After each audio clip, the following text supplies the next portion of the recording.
శతక సాహితీ సరస్వతికి నమస్కారం.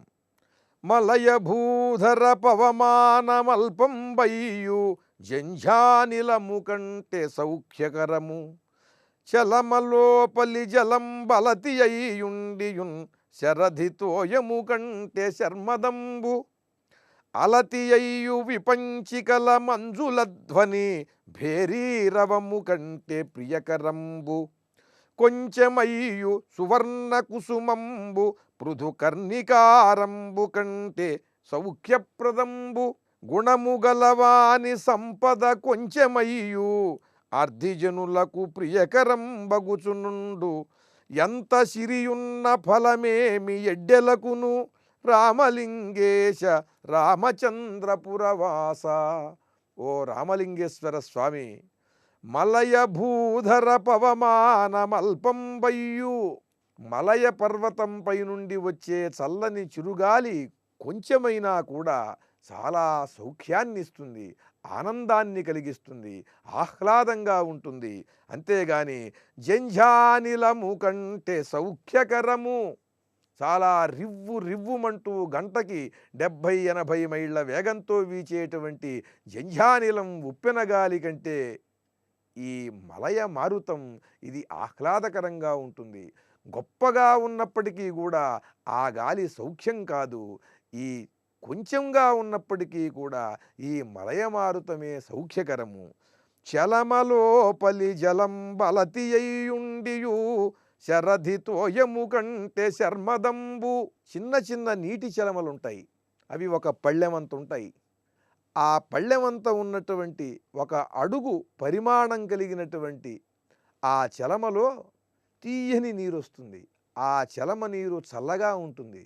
ఆ చల్లని తీయని నీరు త్రాగితే కలిగే హాయి అనంత జలరాశి అయినటువంటి ఆ సముద్రపు నీటిలో ఆ తీయదనం లేదు.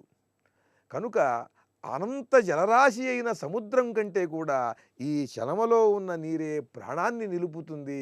చలమలోపలి జలం బలతి అయ్యుండియు శరధితోయము కంటే శర్మదంబు. అలతి అయ్యు విపంచికల మంజుల ధ్వని. వీణని మీటినప్పుడు చాలా మృదు మధురమైనటువంటి శబ్దం వస్తుంది. ఆ మృదు మధుర రావం చెవులకి ఇంపుగా ఉంటుంది, మనస్సుకి ఆహ్లాదాన్ని కలిగిస్తుంది, హృదయానికి ఆనందాన్ని కలిగిస్తుంది. అటువంటి ఆ వీణారవం భేరీరవము కంటే ప్రియకరంబు. పెద్ద పెద్ద భేరీలను వ్రాయిస్తున్నప్పుడు వచ్చే శబ్దము కంటే మృదువుగా ఉన్న ఈ వీణారవమే ఆనందాన్ని కలిగిస్తూ ఉంటుంది. దీన్నే అందరూ ఇష్టపడతారు. కొంచెమయ్యు సువర్ణ కుసుమంబు పృథు కర్ణికారంబు కంటే సౌఖ్యప్రదంబు. ఆడవారు అలంకరించుకుంటూ తమ సిగలో నాగరం అని చిన్న పువ్వు లాంటిది ఒక బంగారు ఆభరణాన్ని ధరిస్తారు. అది పెద్ద పెద్ద కలువ పువ్వుల కంటే, మొగలి పువ్వుల జడల కంటే చాలా శ్రేష్టమైనటువంటిది, చాలా విలువైనటువంటిది. అలాగే గుణము గలవాని సంపద కొంచెమయ్యు అర్ధిజనులకు ప్రియకరంబగుచునుండు.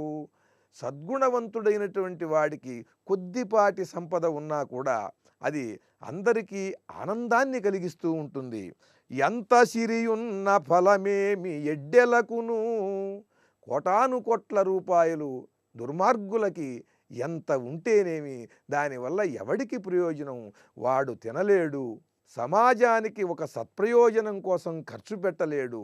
కనుక ఈ దుర్మార్గులకు ఎంత డబ్బున్నా ప్రయోజనం లేదని అంటూ ఉన్నంతలో తృప్తిగా ప్రశాంతంగా జీవించండి. నిర్మలమైన మనస్సుతో నిశ్చలమైన భక్తితో పరమేశ్వరుణ్ణి ఆరాధించండి అంటూ చక్కని హితోక్తులతో గొప్ప శతకాన్ని వ్రాసి మనకు అందించిన ఆడిదం సూరకవి రామలింగేశ శతకంలోని మరి ఒక పద్యాన్ని రేపు ఉదయం తెలుసుకుందాం. ఓం నమః శివాయ.